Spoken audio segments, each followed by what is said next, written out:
ओम शांति। तो आज हम मुरली पढ़ेंगे 24 जनवरी 1970 की मुरली है। मुरली का टाइटल है ब्राह्मणों का मुख्य धंधा समर्पण करना और कराना। ब्राह्मणों का मुख्य धंधा समर्पण करना और कराना। ओम शांति। तो आज बाबा ने कहा अपने जीवन की नैया किसके हवाले की है। तो बाबा हम बच्चों से पूछ रहे हैं कि हमने अपने जीवन की नैया किसके हवाले की है। तो बच्चों ने उत्तर दिया शिव बाबा के। तो बाबा ने पूछा श्रीमत पर पूर्ण रीति से चल रहे हो। श्रीमत पर चलना अर्थात हर कर्म में अलौकिकता लाना। तो बाबा क्या पूछ रहे हैं कि अच्छा अगर अपने जीवन की नैया शिव बाबा के हवाले की है तो फिर ये बताओ कि श्रीमत पर पूरी रीति से चल रहे हो। और फिर बाबा ने मतलब बताया कि श्रीमत पर चलने का क्या मतलब है, अर्थात हर कर्म में अलौकिकता लाना। शिव बाबा के वर्षे का पूरा अधिकारी अपने को समझते हो। जो वर्षे के अधिकारी बनते हैं उन्हों का सर्व के ऊपर अधिकार होता है। वह कोई भी बात के अधीन नहीं होते। तो बाबा ने क्या बात बताई कि जो बाबा के वर्षे के अधिकारी बनते हैं उनका सर्व के ऊपर अधिकार होता है और वो किसी भी बात में अधीन नहीं होते। तो अपनी अपनी चेकिंग करते जाएंगे हम ये पढ़ते हुए। अगर अधीन होते हैं तो किस किस बात के अधीन होते हैं चेक करेंगे। अगर अधीन होते हैं देह के संबंधियों के व देह के कोई भी वस्तुओं से, तो ऐसे अधीन होने वाले अधिकारी नहीं हो सकते। तो कौन से बच्चे अधिकारी नहीं हो सकते? जो अधीन होते हैं। किस बात के अधीन? या तो देह के अधीन, या तो देह के संबंधियों के अधीन, और या देह के कोई भी वस्तुओं के अधीन। अधिकारी अधीन नहीं होते हैं। सदैव अपने को अधिकारी समझने से कोई भी माया के रूप के अधीन बनने से बच जाएंगे। तो हमेशा ये चेक करना कि अलौकिक कर्म कितने किए हैं और लौकिक कर्म कितने किए हैं। तो बाबा क्या चेक करने को कह रहे हैं कि चेक करना है हमारे जो भी कर्म हमने किए, कितने कर्म करते हुए हमने उसको बहुत लौकिक रीति से कर लिया और कौन से कर्म करते हुए हमने अलौकिक स्थिति बनाए रखी। अलौकिक कर्म औरों को अलौकिक बनाने की प्रेरणा देंगे। तो कौन सा कर्म अलौकिक होगा? जो दूसरों को भी अलौकिक बनने की प्रेरणा दे। सभी ने ये लक्ष्य रखा है कि हम सभी ऊंचे ते ऊंचे बाप के बच्चे ऊंचे ते ऊंचा राज्य पद प्राप्त करेंगे। वो जो मिलेगा वही ठीक है। तो बाबा पूछ रहे हैं कि लक्ष्य रखा है कि हम ऊंचे ते ऊंचे बाप के बच्चे हैं तो हम तो सबसे ऊंचे ते ऊंचा राज्य पद ही प्राप्त करेंगे। ऐसा तो नहीं है कि जो मिलेगा उसी में ठीक है। जब ऊंचे से ऊंचे बाप के बच्चे हैं तो लक्ष्य भी ऊंचा रखना है।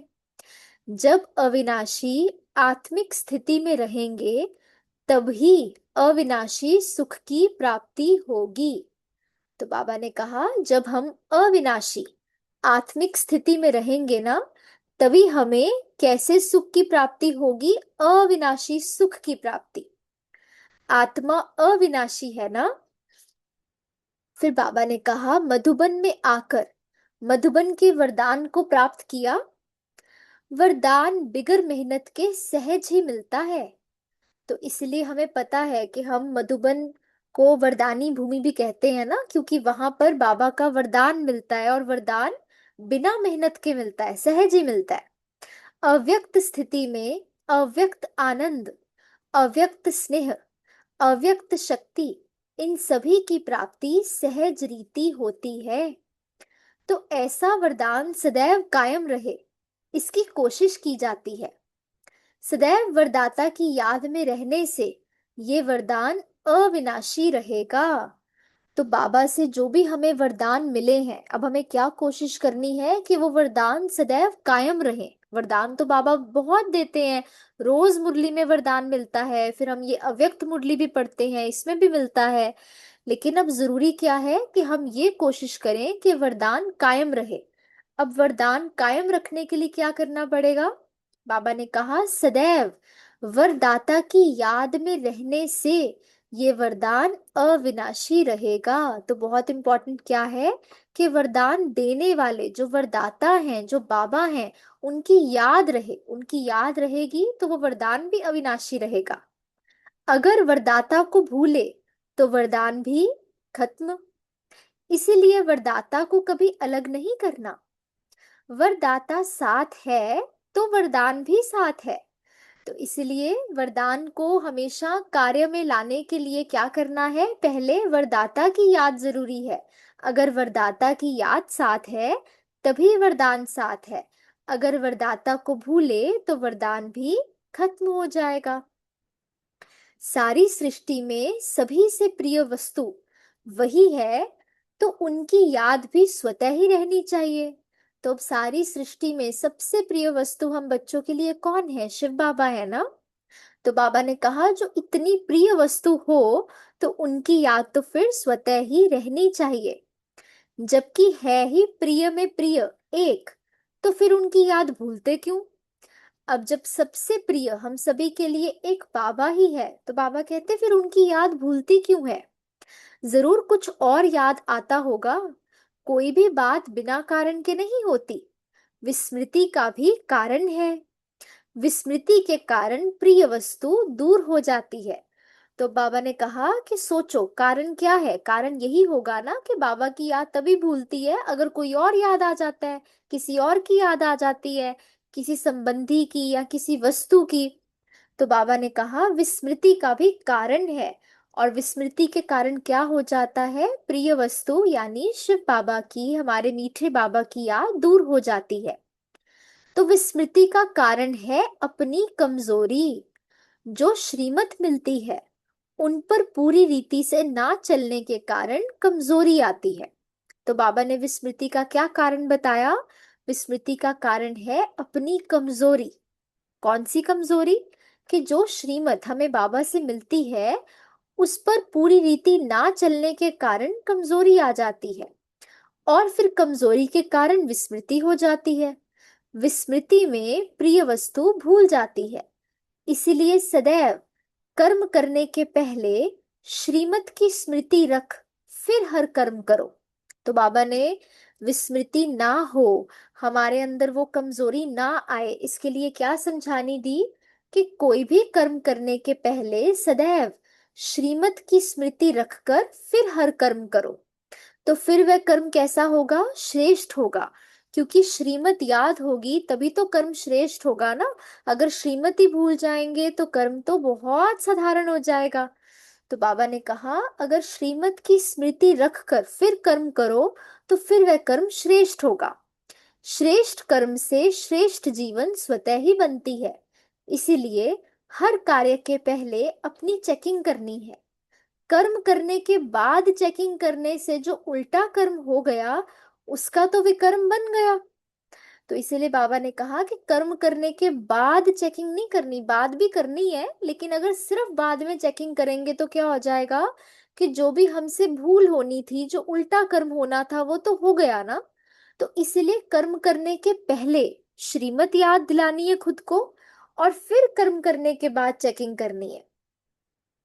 तो बाबा ने कहा इसीलिए पहले चेकिंग करो फिर कर्म करो। ईश्वरीय पढ़ाई बहुत सहज और सरल रीति किसको देने का तरीका आता है? तो आगे बाबा पूछ रहे हैं कि ये जो ईश्वरीय पढ़ाई है ये बहुत सहज और बहुत सरल रीति किसी को देने का तरीका आता है? एक सेकंड में किसी को बाप का परिचय दे सकते हो? जितना औरों को परिचय देंगे उतना ही अपना भविष्य प्रारब्ध बनाएंगे। यहाँ देना और वहां लेना। तो जितना हम और आत्माओं को यहाँ बाबा के समीप लाने के निमित्त बनेंगे उतना क्या होगा? उतना ही भविष्य प्रारब्ध बनेगी हमारी। तो यहाँ का देना, यहाँ किसी को बाबा का परिचय देना, मतलब वहां प्रारब्ध लेना। तो गोया लेना ही है। जितना देते रहो उतना समझो हम लेते हैं। इस ज्ञान का भी प्रत्यक्ष फल और भविष्य के प्रारब्ध प्राप्ति का अनुभव करना है। वर्तमान की प्राप्ति के आधार पर ही भविष्य को समझ सकते हो। तो बाबा ने क्या कहा कि हमें भविष्य की झलक देखनी हो ना, तो हम वर्तमान से ही देख सकते हैं। तो वर्तमान, हम इस वर्तमान के आधार पर हम भविष्य को समझ सकते हैं। हम देख सकते हैं कि जो भविष्य का प्रारब्ध है, जो भविष्य का हमारा प्रत्यक्ष फल है, वो आज के प्रत्यक्ष फल से उसका अनुमान लगाया जा सकता है। तो बाबा ने कहा इस ज्ञान का भी प्रत्यक्ष फल और भविष्य के प्रारब्ध प्राप्ति का अनुभव करना है। वर्तमान की प्राप्ति के आधार पर ही भविष्य को समझ सकते हो। वर्तमान अनुभव भविष्य को स्पष्ट करता है। अपने को किस रूप में समझकर चलते हो? मैं शक्ति हूँ, जगत की माता हूँ, ये भावना रहती है? तो बाबा पूछ रहे हैं कि आपके अंदर ये भावना रहती है कि मैं शक्ति हूँ, मैं जगत की माता हूँ। जो जगत माता का रूप है उसमें जगत के कल्याण का रहता है ना। जो जगत की माँ होगी उसके अंदर नेचुरली ये भाव आएगा कि मुझे जगत का कल्याण करना है। शिव शक्ति रूप में कोई भी कमजोरी नहीं रहेगी। तो अगर ये स्मृति पक्की है कि मैं शिव शक्ति हूं, तो हमारे अंदर की सभी सुप्त शक्तियां पूरी तरह से जागृत होंगी और कोई कमजोरी की बात नहीं आ सकती।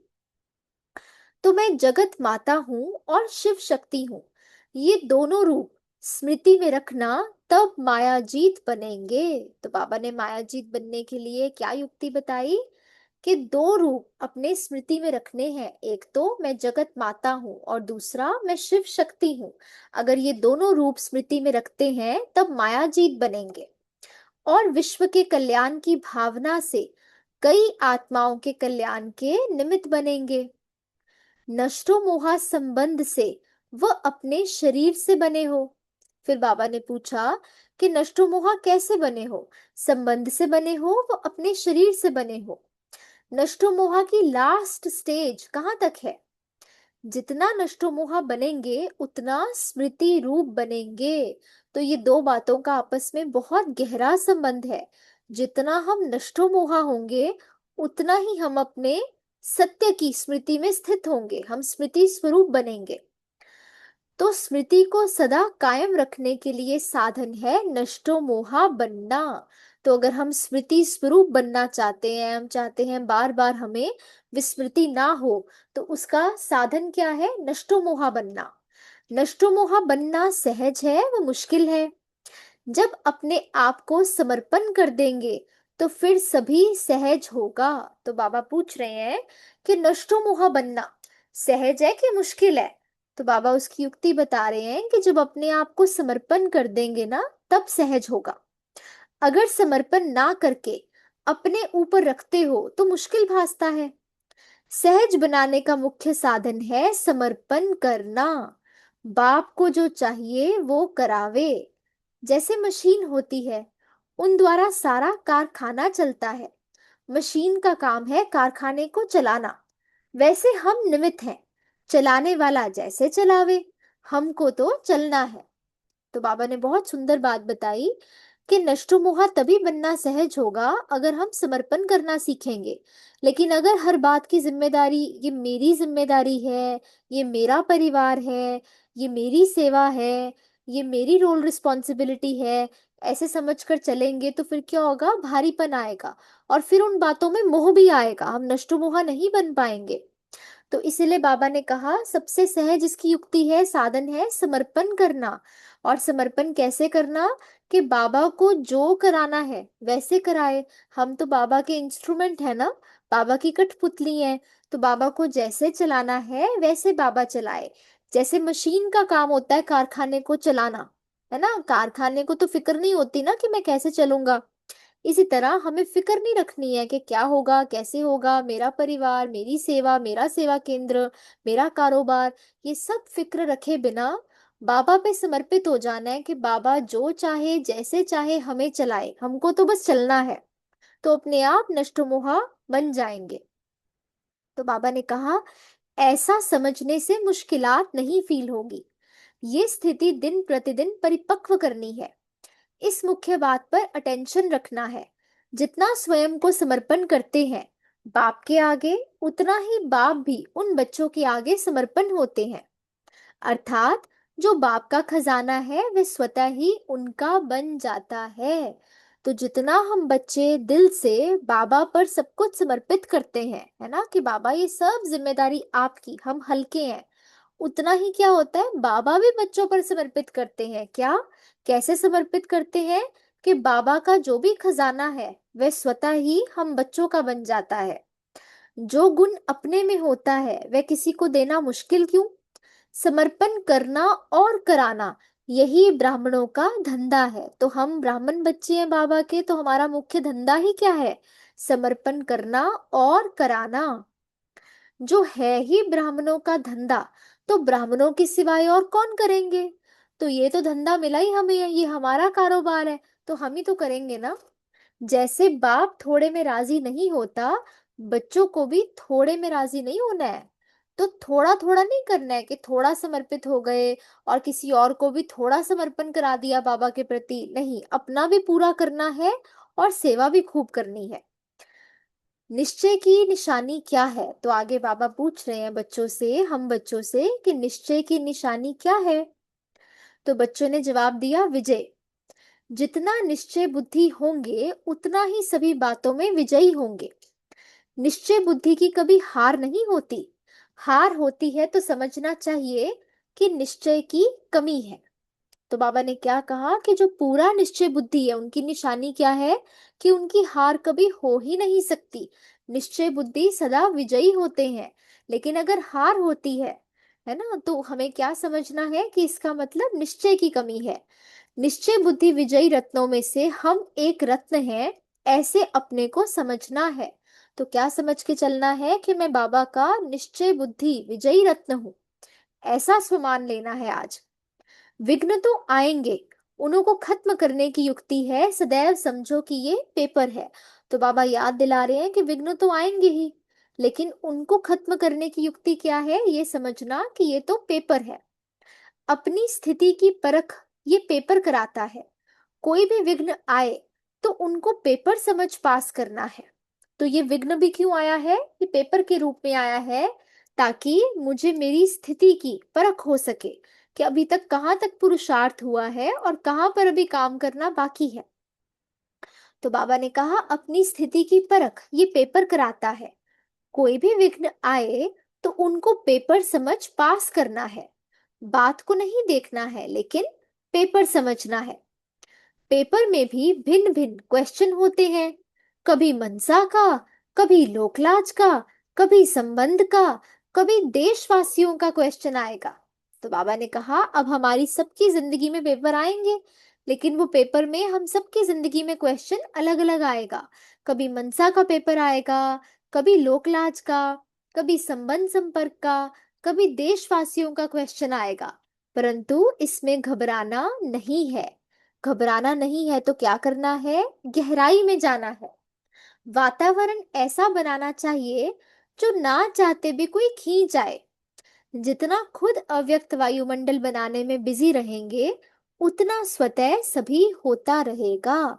तो कोई भी विघ्न आने पे हमें घबराने की बजाय क्या करना है, गहराई में जाना है। मतलब उसके पीछे जो कल्याण छिपा है, कि ये विघ्न जो आया ये मुझे और शक्तिशाली बनाने आया। फाइनल पेपर से पहले मैं स्वयं की चेकिंग करके अपनी कमी कमजोरी को भर सकूं, इसके लिए आया और अटेंशन दिलाने आया मेरे पुरुषार्थ पर। मुझे बाबा की और करीब लाने आया, मेरी शक्तियों को और जागृत करने आया। जब ये सारी बातों को हम समझ पाएंगे, इसको कहते हैं गहराई में जाना। तो बाबा ने कहा कि गहराई में जाने से क्या होगा, हम खुद अव्यक्त वायुमंडल बना पाएंगे, और जितना खुद अव्यक्त वायुमंडल बनाएंगे, इसमें बिजी रहेंगे, उतना ही स्वतः सभी होता रहेगा।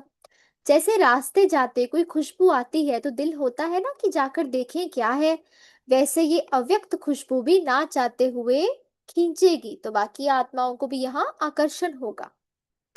फिर बाबा ने कहा, जो लक्ष्य रखा जाता है उसको पूर्ण करने के लिए ऐसे लक्षण भी अपने में भरने हैं। ढीले कोशिश वाले कहाँ तक पहुंचेंगे? तो बाबा ने कहा, लक्ष्य तो हम सब कई बार बहुत बड़े बड़े रख लेते हैं, लेकिन फिर क्या टेंशन देना है कि अब जो लक्ष्य हमने रखा है उसको पूरा करने के लिए ऐसे लक्षण भी अपने में हमें भरने हैं। ढीले कोशिश करने वाले कहाँ तक पहुंचेंगे? कोशिश शब्द ही कहते रहेंगे तो कोशिश में ही रह जाएंगे। एम तो क्या रखना है कि करना ही है। तो कभी भी हमें ये नहीं कहना हम कोशिश करेंगे, हमें अपना लक्ष्य क्या रखना है कि मुझे तो ये करना ही है। कोशिश अक्सर कहना कमजोरी है। कमजोरी को मिटाने के लिए कोशिश शब्द को मिटाना है। निश्चय से विजय हो जाती है। तो जो भी हम मन में निश्चय कर सकते हैं ना कि मैं ये कर सकता हूँ, वो वास्तविक रूप में हम कर भी सकते हैं। तो इसीलिए कहते हैं मन जीते जगत जीत। तो बाबा ने कहा, कमजोरी को मिटाने के लिए क्या करना है? पहले कोशिश शब्द को मिटाना है। निश्चय से विजय हो जाती है। संशय लाने से शक्ति कम हो जाती है। निश्चय बुद्धि बनेंगे तो सभी का सहयोग भी मिलेगा। और हमने देखा भी होगा, जिंदगी में हम सब चेक कर सकते हैं कि जब जब हम बहुत निश्चय बुद्धि हैं कि बाबा ये विघ्न तो पार हुआ पड़ा है, ये परिस्थिति तो क्रॉस हुई ही पड़ी है, सब ठीक है, मैं विजयी रत्न हूँ। जब भी हम ऐसे नशे में, ऐसे स्वमान की सीट पर सेट हैं, तो हम सब ने देखा होगा कि हमें स्वतः ही आसपास से आत्माओं का सहयोग मिलना शुरू हो जाता है।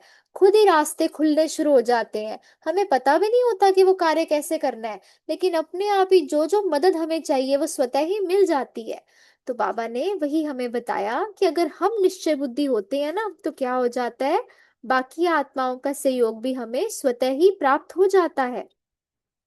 कोई भी कार्य करना होता है तो सदैव यही सोचा जाता है कि मेरे बिना कोई कर नहीं सकता, तब वही सफलता होती है। तो कोई भी कार्य जब मिलता है तो क्या सोचकर चल करना है कि मुझे ये कार्य क्यों मिला है?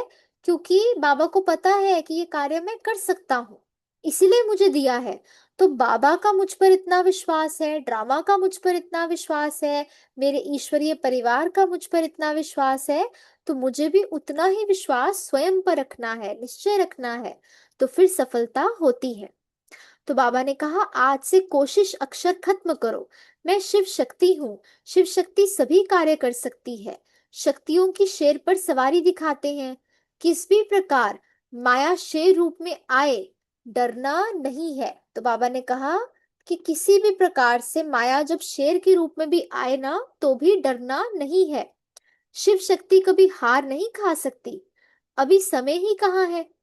समय के पहले अपने को बदलने से एक का लाख गुना मिलेगा। तो बाबा बता रहे हैं, देखो एक तो होता है ना कि समय ही आ गया परिवर्तन का, तो समय अनुसार हम भी बदल गए। जैसे हम देख रहे हैं, बहुत सारे परिवर्तन समय अनुसार होते हैं। आज बहुतों को पता है कि बाहर का खाना अच्छा नहीं है, ना तो साफ सुथरे ढंग से बनाया जाता है, ना तो भाव अच्छे होते हैं। तो बहुत लोग अपनी हेल्थ के लिए भी बाहर खाना बंद कर रहे हैं। लेकिन ये तो हो गया जो समय ने परिवर्तन कराया। लेकिन एक होता है कि हम, कि बाबा की श्रीमत है, ज्ञान के आधार पर पहले ही अपने पुरुषार्थ को करते हैं, पहले ही वो परिवर्तन करते हैं, तो उसका फल अलग मिलता है। तो वही बाबा कह रहे हैं कि जब हम समय के पहले अपने को बदलते हैं ना, तो उसका एक का लाख गुना मिलता है। बदलना ही है तो ऐसे बदलना चाहिए। याद आता है कि अगले कल भी वर्षा लिया था। अपने को पुराना समझने से व कल्प पहले की स्मृति आने से पुरुषार्थ सहज हो जाता है। तो बाबा ने कहा, सदैव क्या समझ के चलो कि कल्प पहले भी बाबा से हमने ही वर्षा लिया था, हम ही वो हैं कल्प पहले वाले विजयी रत्न। तो ऐसे क्या होता है, जब अपने को कल्प पहले वाले समझेंगे ना, तो फिर अपने आप ही निश्चय आ जाएगा। तो बाबा ने कहा, अपने को पुराना समझने से व कल्प पहले की स्मृति आने से पुरुषार्थ सहज हो जाता है, क्योंकि निश्चय रहता है कल्प पहले भी मैंने लिया था, अब भी लेकर छोड़ेंगे। कल्प पहले की स्मृति शक्ति दिलाने वाली होती है। तो कोई भी बात हमें इस जीवन में भी जो पता हो, देखो कि हम ये बात को एक बार पार कर चुके हैं, तो दूसरी बात, वो बात आने पे हमें उतना डर नहीं लगता ना, क्योंकि हमें निश्चय होता है, पता होता है कि मैंने एक बार इसको पार कर लिया तो मैं फिर से कर लूंगा। तो उसी तरह बाबा ये युक्ति बता रहे हैं कि जब हम कल्प पहले की स्मृति इमर्ज करते हैं कि मैंने ही तो हर कल्प माया पर जीत पाई है, मैं ही तो विजयी रत्न बना हूं, मैं ही तो पास विद ऑनर बना हूं, ये मैं पहली बार थोड़ी कर रहा हूँ, एक बार फिर से कर रहा हूँ, बस हर बार मैंने किया है।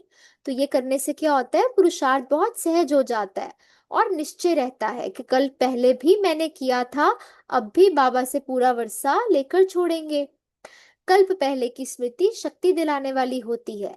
अपने को नए समझेंगे तो कमजोरी के संकल्प आएंगे, पा सकेंगे व नहीं, लेकिन मैं हूं ही कल्प पहले वाला, इस स्मृति से शक्ति आएगी।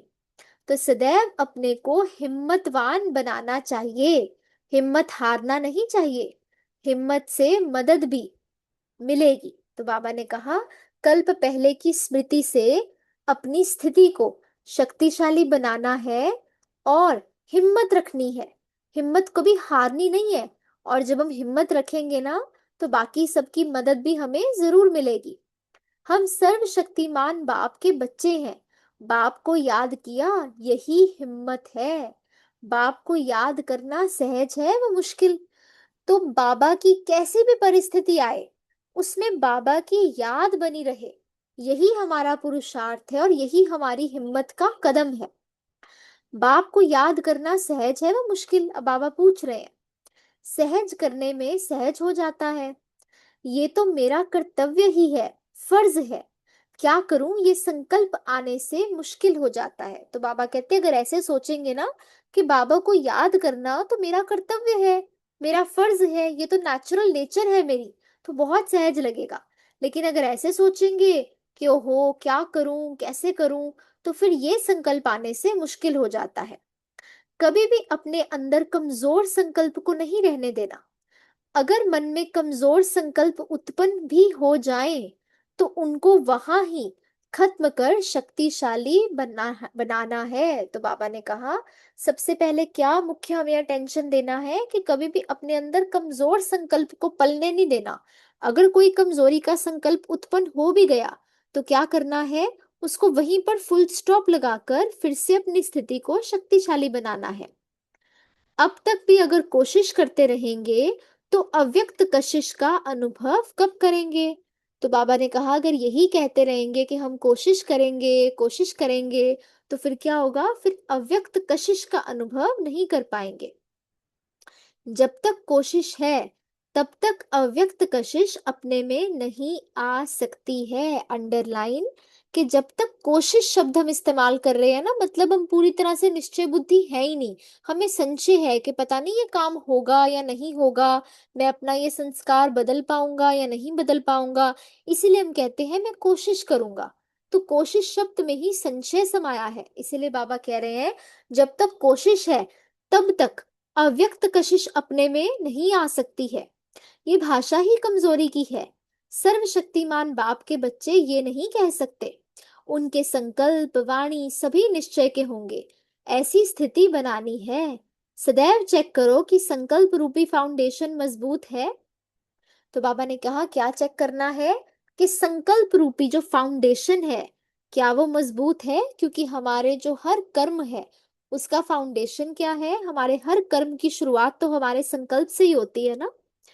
तीव्र पुरुषार्थी की चलन में ये विशेषता होगी, जो उनके संकल्प वाणी कर्म तीनों ही एक समान होंगे। तो बाबा ने कहा तीव्र पुरुषार्थी की मुख्य निशानी क्या होगी, कि उनके जो संकल्प हैं, जो वाणी है और फिर जो कर्म है, वो तीनों ही एक समान होंगे, उनमें एक रूपता होगी। संकल्प ऊंच हो और कर्म कमजोर हो तो उनको तीव्र पुरुषार्थी नहीं कहेंगे। तो संकल्प तो बहुत ऊंचा बहुत सर्वश्रेष्ठ, लेकिन कर्म कमजोर, तो ऐसे को तीव्र पुरुषार्थी नहीं कहेंगे। तो अपनी चेकिंग करनी है हमें, तीनों की समानता चाहिए। तो मन वचन कर्म, संकल्प वचन और कर्म, इन तीनों की समानता चाहिए। सदैव ये समझना चाहिए, जो कि माया कभी कभी अपना रूप दिखाती है, ये सदैव के लिए विदाई लेने आती है।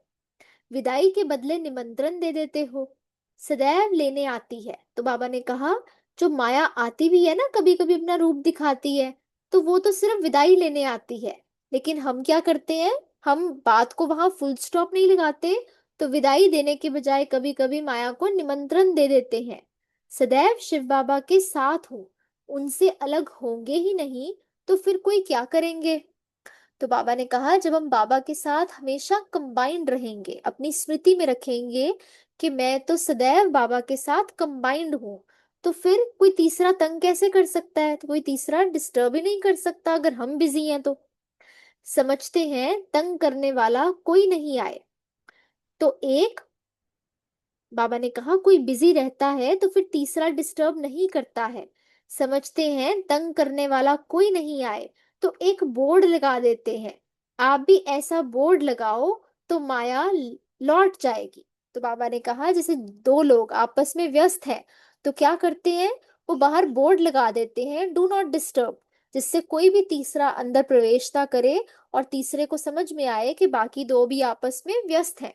तो ऐसे ही बाबा समझा रहे हैं कि हमें बाबा के साथ इतना व्यस्त रहना है, बाबा के साथ इतना कंबाइंड रहना है, सर्व संबंधों की अनुभूति एक बाप से करनी है, कि इतना जब बाबा के साथ हम कंबाइंड रहेंगे, उनके प्यार में लवलीन रहेंगे, तो ऐसा हो जाएगा जैसे माया के लिए बोर्ड लग जाएगा, डू नॉट डिस्टर्ब का बोर्ड। और फिर माया चाह के भी नहीं आ सकती, माया देखेगी हम तो बाबा के साथ व्यस्त हैं, तो क्या करेगी, बाहर से ही लौट जाएगी। आने का स्थान ही नहीं मिलेगा। कुर्सी खाली होती है तो कोई बैठ जाता है, तो माया को क्या होगा, उसको अंदर आने का मौका ही नहीं मिलेगा, स्थान ही नहीं मिलेगा। वो तो कुर्सी खाली होती है तो बैठने का मौका मिलता है ना, लेकिन अगर कुर्सी पहले ही भरी हुई है कि एक मैं आत्मा और एक मेरा बाबा, तो फिर माया को आने का मार्जन मिलेगा ही नहीं और वो पहले ही लौट जाएगी। तो ये बाबा ने समझाया।